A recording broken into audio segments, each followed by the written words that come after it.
আমি কি এত বড় অপরাধ করেছি? আমারে মাফ কইরা দেন, আমি আর কখনো ভুল করব না।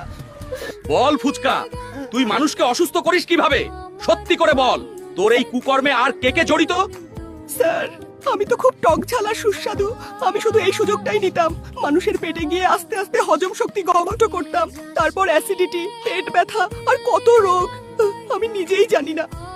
অনেক হয়েছে, ফুচকাকে নিয়ে রেডি হও, আমরা এখন কোর্টে যাচ্ছি।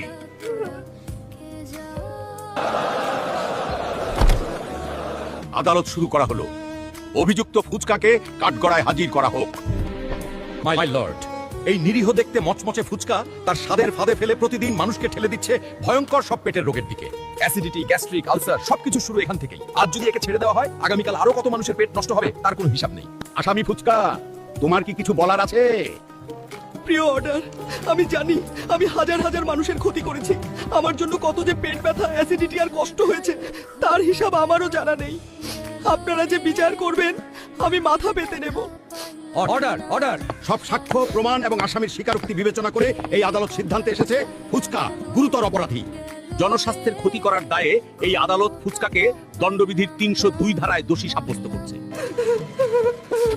মাগো, আর কখনো ফুচকা বিক্রি করব না, আমার এইবার বাঁচান।